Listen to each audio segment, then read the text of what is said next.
92.3 Radyo 5 True FM. Dito tayo sa totoo, kapatid. It's 10 minutes makalipas ang alas 12 ng lalong umiinit na tanghali. Halika na, pasok, pasok, pasok, mga suki! Pasok na nga po kayo, literal na pumasok at sumilong na muna mga kapatid para hindi naman tayo mabilad ng husto. Sayang naman ang inyong mga pinagpapapahid sa inyong mga naggagandahan at namumula-mulang mga kutis. Yee! Mapababae, mapalalaki, lalong-lalo na nga po, pasok na, sumilong na kayong mga naka-astringent. Na sumobra na. Baka, di ba may number yan? 1, 2, 3. Ayan, baka ginamit agad yung number 3. Malilitsyon ho ang mga mukha ninyo dyan. Hinay-hinay. Ayan, at syempre, para sa lahat ng mga kailangan pa rin naman lumabas, kailangang may asikasuhin. Sige lang, pero kailangan ay naka-earphones kayo. Nakikinig pa rin sa ating programang H2H o Heart to Heart para naman po makalimutan ninyo ang init ng panahon na inyong nararamdaman at hayaan nyong ma-divert ang inyong mga isipan sa mga kwento na inyong maririnig sa ating programang ito today. Ganun yan eh. Sometimes diversion is key. Diba? Kahit pa nga init na init ka, kahit pa buwisit na buwisit ka, sobrang sakit na sa mata ng liwanag. Pagkainit-init. Pagka mayroon bang ibang impormasyon na pumapasok sa isipan mo, sinusundan mo halimbawa yung ating H2H Confessions, yung umaamin, yung nagtatapat sa atin ngayong tanghaling tapat, maiiba rin yung mood mo. Ayan, o kaya naman tinututukan mo yung Dear Kuya Poy story natin. O kaya ay nag-iisip ka, ay nako, alam ko na mainit ang panahon, ramdam na ng katawan ko, amoy na rin ng ilong ko. Oo, ang init ng panahon nang dahil sa mga kasama ko. Diba? Oo. Kaysa naman isipin ko ng isipin nyo, sasagot na lamang nga ako sa love question of the day. Ganoon, i-divert nyo na lamang yung mga isipan ninyo, diba? And do something more productive. Kaysa ulit-ulitin, natatawa ako dun sa iba no? Kapag darating sa isang lugar, it's as if hindi alam nung pinuntahan niya na mainit ang panahon.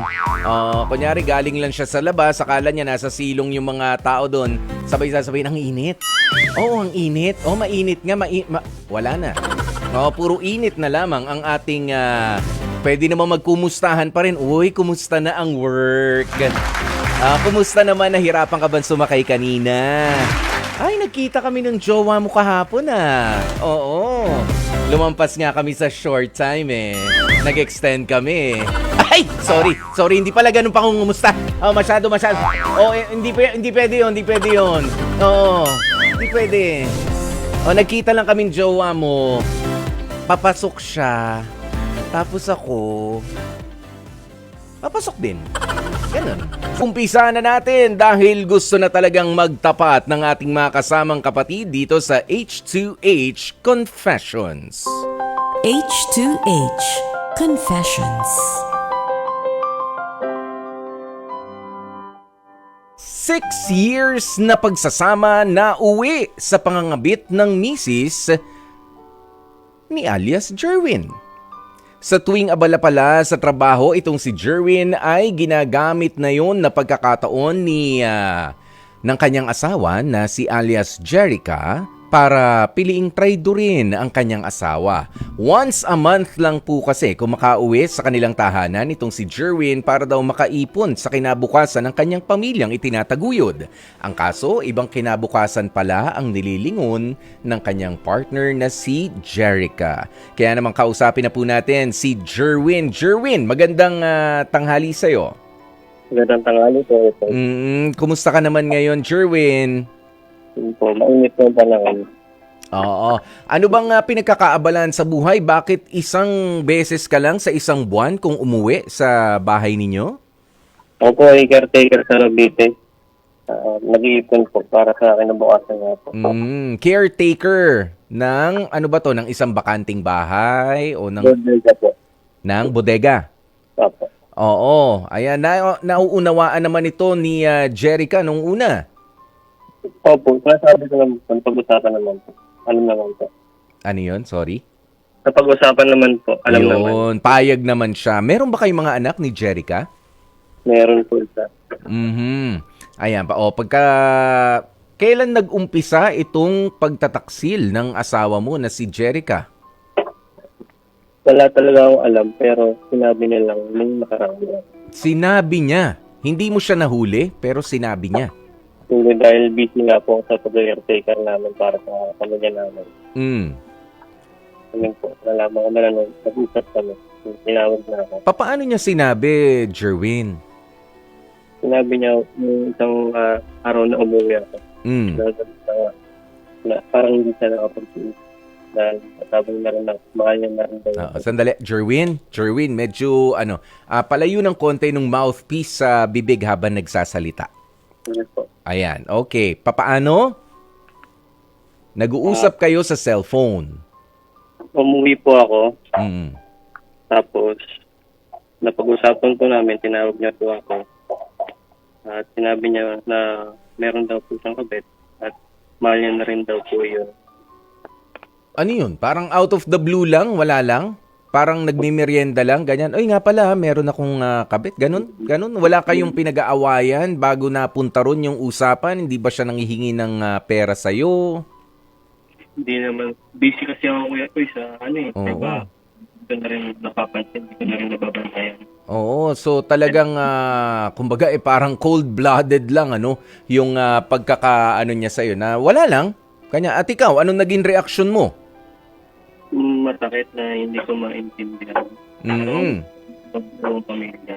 Oo, obviously. Pero ibig sabihin ko, hindi ka naman naging physical sa kanya? Hindi ko na rin masabi. Parang gano'n na rin. Pero nakokontrol ko rin. Kinontrol ko na lang sarili ko. O yan. So nagkaroon nga kayo ng enkwentro nitong si Jerica. O, nang dahil doon. Pero bago pumunta doon sa ganoong mga pag-uusap, ano ba yung gusto naman nitong si Jerica? Baka naman for how many years na rin naman na sinasabi niya, dumito ka na lang, maghanap ng ibang trabaho at masyadong matagal. Yung isang beses, isang buwan ka lamang uuwi para dito sa amin. Kasi nangyari kasi yung mga ko eh. Oo. Ako na rin yun. Oo, pero ibig sabihin ko, may mga sinasabi bang ganun sa'yo, itong si Jerica? After lang siguro.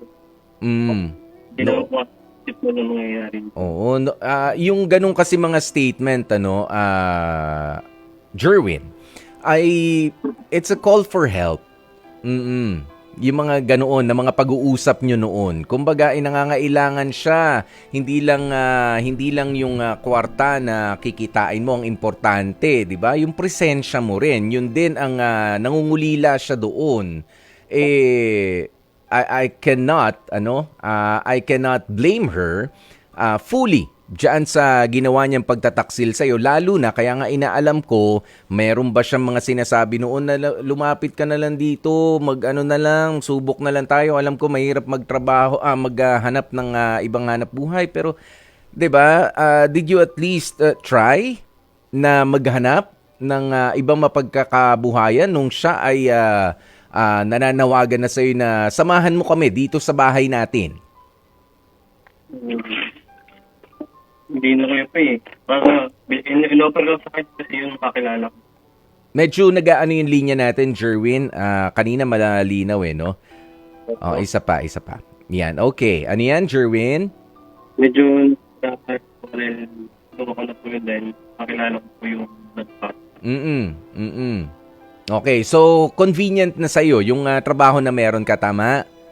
Parang ganun na kayo. Oo, pero hindi ibig sabihin nga na convenient yan para sa lahat. Lalo na nga at nananawagan na yung asawa mo na dumito ka o baka na makahanap ka ng trabaho na at least lingguhan. Siguro ganun yung ganun ba mga sinasabi sa ni Jerica bago kayo nagpunta diyan? At least lingguhan man lang. Opo, kaya po eh. 'Di ba? Syempre may bargaining 'yan. Ako na iintindihan ko yung ganun eh. Ibig sabihin kasi nun dapat nakinig ka na rin. Jerwin, ano? Although hindi ko sa kinakampihan si Jerica. Well, she's not fully to blame, ika nga. O hindi mo siya pwedeng pagbintangan ng husto, pero hindi ka rin ligtas kung papaano kayo napunta sa ganyang klase ng sitwasyon.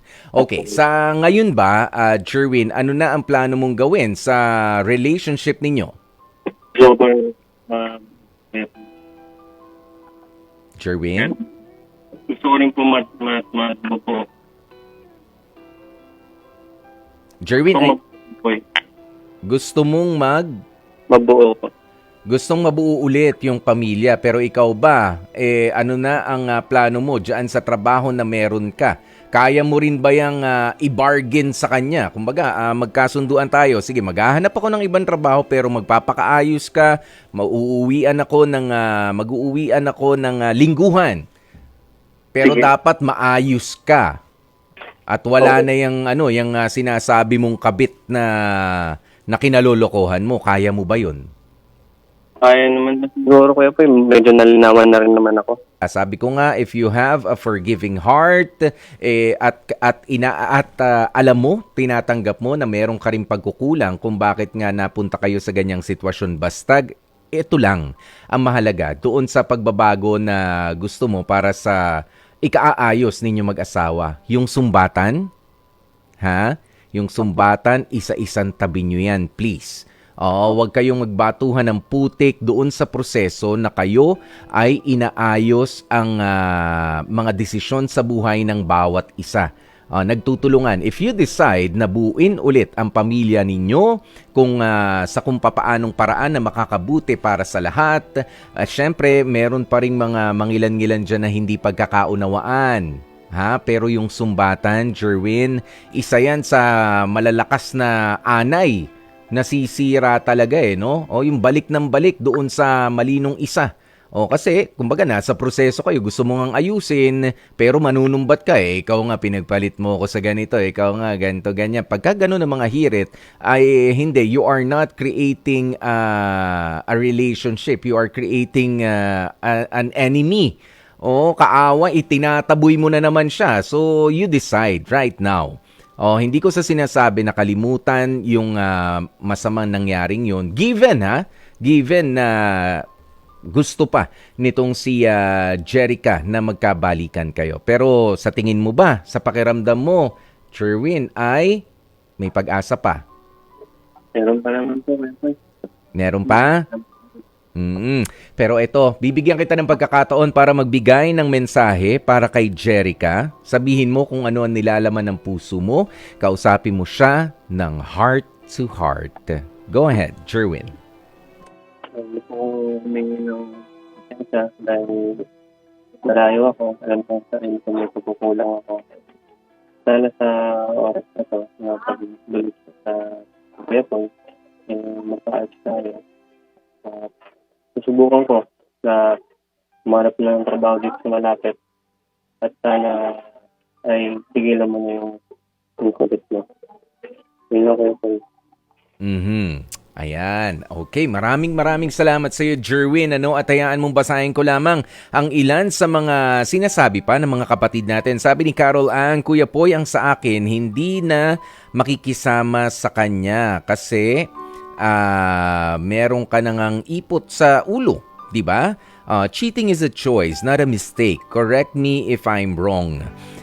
Sabi naman ni Riza May Jurado, okay.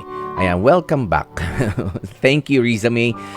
Sina Sergio Gonzalez, Bergado, Bernard Anglo. Ayan, thank you so very much. At sabi pa ni Gail Enriquez, dalhin mo ang pamilya mo kung saang lugar ka man magwo-work para at least araw-araw din kayo nagkikita at nagkakasama-sama. Ayan, maraming salamat. Narinig mo yan, Jerwin? Sure. Oo, yung mga sinabi ng mga kapatid natin, ano. Maraming salamat sa iyong pag-amin sa amin dito, no, sa pagtatapat. Sana nga ay nakatulong ang ating programa na mapagaan kahit papaano ang iyong kalooban sa pamamagitan ng pakikipag heart to heart dito sa ating segment na Confessions. Love question of the day.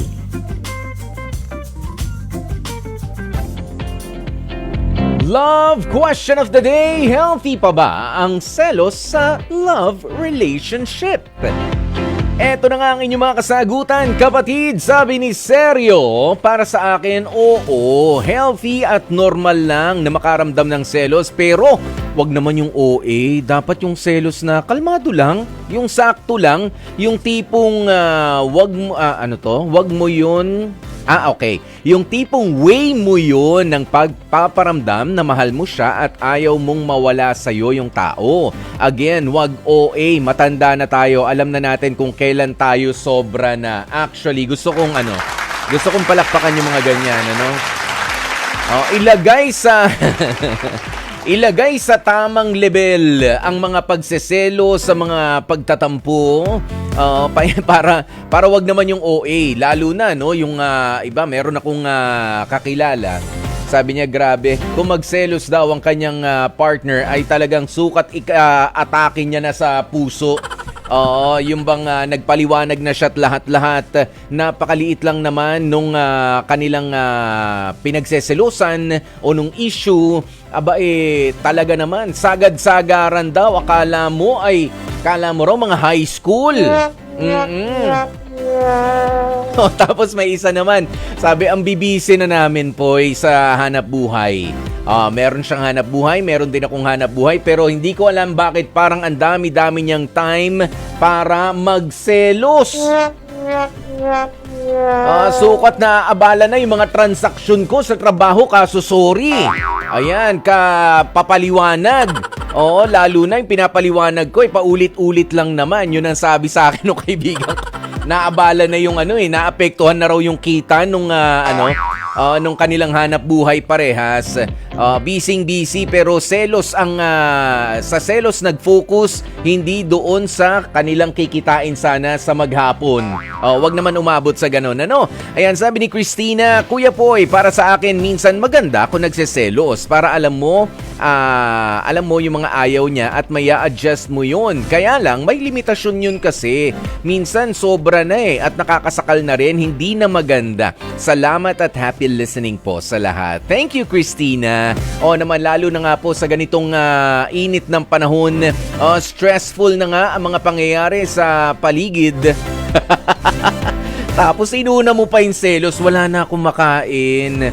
Nagugutom na ako, hindi pa tayo nakabayad ng kuryente. Pero sino yung kausap mo? Bakit siya nagme-message sa'yo? Wala pang pan-tuition yung anak natin, gagraduate na, hindi pa nakakabayad.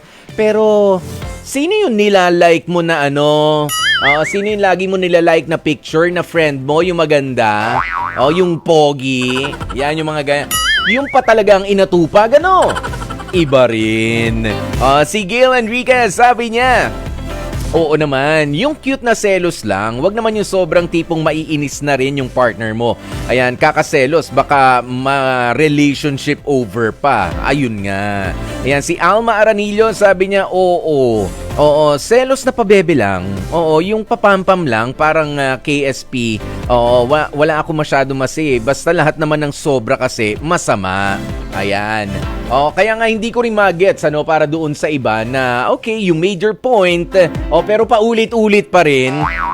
Napaliwanagan na. Nakita na, wala naman nakitang ebidensya, pero talaga naman nakatulog na, nakakain na, nakapahinga na, pagkagising, nagsiselos pa rin?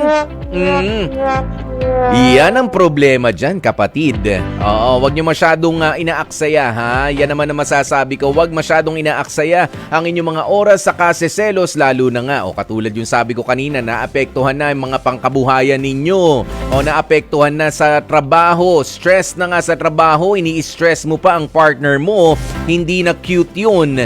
Lalo na kung alam mo naman na wala ka naman talagang basihan Lalo na kung alam mo naman na it's a petty issue lang. O yung maliit na issue lang, pilit pinalalaki. Hindi nga. Oo, hindi nga eh. O, wag nang pilitin para suyuin. O, nakakapagod din yan para sa iba. Ay, sa totoo lang, yung sinusuyo-suyo, mga kapatid, okay yan. O, pero kapag lagi na lang yun ang paraan mo, magseselos ka, maggagalit-galitan ka para lang suyu-suyuin, para mahawakan, maakbayan, lambingin ng partner mo. Aba, teka lang, be considerate enough also. O, lalo na kung meron din siya mga ibang kailangang i-achieve naman sa maghapon. O, hindi lamang naman lahat ay nakatuon sa'yo ng kanyang panahon. Ayan, sabi ni Remy Prencilio, nakakainis ang selos, lalo na kapag wala naman talagang dahilan. Ayan, sabi ni Wilden Ramirez, ako kasi selosa talaga pero for me, okay ang may selosan factor sa isang relationship. Ayan, sabi ni Carol ang Kuya Poy nagsiselos kasi may ipagseselos sa akin. Okay. Kung nagsiselos kasi may ipagsiselos, para sa akin, healthy yan. Kaya wag umakto na ikakaselos naman ng partner ninyo. Ayan, sabi naman ni China Loresca, hindi po healthy ang word na selos sa relationship, lalo na yung selos na nakakasakal na. Ayan, kaya nga lahat ay gawin in moderation. Yung tama lang, wag naman yung hindi na makahinga si partner. Dear Kuya Poy,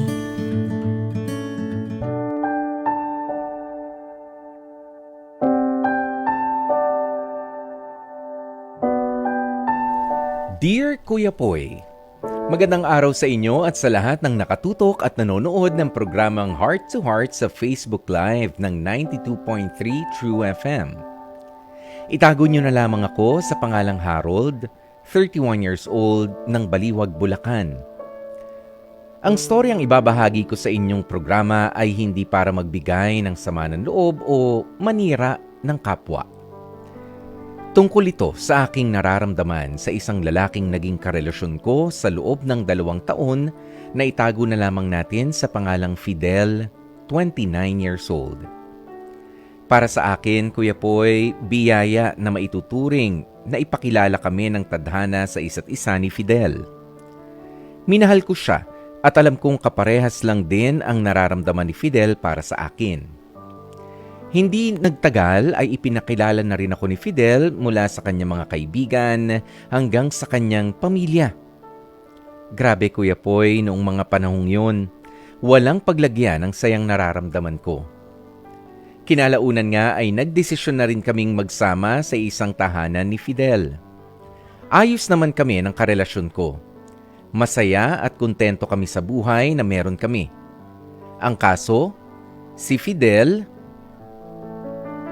ay napansin kong may kakaiba sa kanyang ikinikilos. Iba yon kumpara sa normal niyang kilos na nakasanayan ko. Para bang may something na gumugulo sa kanya at ramdam ko yon dahil hindi na mapakali sa isang lugar ang live-in partner ko. Hanggang sa isang tawag ang natanggap ni Fidel. Galing ang tawag na yon mula sa kanyang katrabaho. Labis ang naging paghagulgol ng karelasyon ko ng panahon na yon at alam mong masakit yun, pero umamin na rin ang partner ko na may nangyari sa kanila ng kanyang katrabaho at ang masaklap ay nalaman kong nabuntis niya ito. Kaya nga nagdesisyon kaming mag-usap na 3, nila Fidel at ng babaeng nabuntis niya. Masakit man pero kailangan kong bitawan ang lalaking minahal ko ng totoo at tapat. Nagsorry naman sa akin, Kuya Poy, ang babaeng karelasyon ng partner ko. Kesyo, sustento lang daw ay sapat na at hindi na nito kakailanganin pa si Fidel. Pero hindi ako nagpatinag sa alok ng nabuntis ni Fidel. Ako na mismo ang nagpakalayo-layo at nagparaya. To be honest, hindi ako okay nung mga panahon na yon. Halos madurog ang puso ko at ikamatay ang sakit na nararamdaman ko. Lalo pa akong nasaktan kay Fidel nang madiskubre ko sa kanya na one night stand lang pala talaga ang nangyari. Hindi na ako nakinig pa kay Fidel sa kanyang mga paliwanag, sa halip ay tuluyan ko na siyang nilayuan. Hanggang ngayon ay patuloy pa rin akong kinokontak ni Fidel pero hindi na ako sumasagot sa anumang messages na nakakarating sa akin at kung ano-ano pang mga pagpapapansin ni Fidel. Para makausad na sa nararamdaman kong sakit, alak ang ginamit kong paraan para magpatuloy sa araw-araw na pamumuhay na meron ako para kahit papaano ay mamanhid ako sa sobrang sakit na nararamdaman ko. Malungkot man ang storyang ibinahagi ko sa inyong programa ay umaasa pa rin ako na sana ay makakuha pa rin ako ng payo mula sa inyong mga tagapakinig at lalo na sa iyo, Kuya Poy. Hanggang dito na lamang ang aking kwento. Maraming salamat. Lubos na gumagalang, Harold. Especially for you. Yan na nga mga kapatid, napakinggan natin ang kwentong ibinahagi ni Harold sa ating programa kung saan ay mas pinili niya na nga na magparaya sa naging pagkakamali nitong si Fidel at ng isang babae na kanyang katrabaho dahil alam mo, gusto ko munang palakpakan itong si Harold kahit pa nga nasasaktan ka, Harold. O, ganun yun. Minsan matuto tayong magparaya na lang.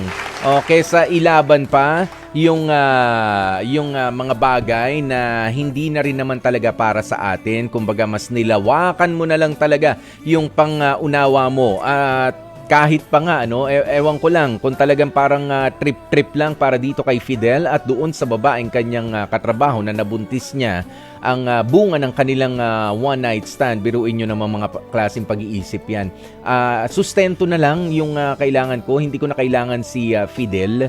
Di ganun din yun. 'Di ba? Kunin mo na lahat. Wag nang half-half, wag nang konti-konti. So ginawa mo na lamang I don't know, wag naman tayong ganyan tumingin sa pag-ibig, hayaan mo sila kasi mas makagulo ka pa nga sa desisyon nila bilang mga magulang kung sakasakali, Harold, Kaya I salute you, alam ko masakit, alam ko mabigat, alam ko mahirap.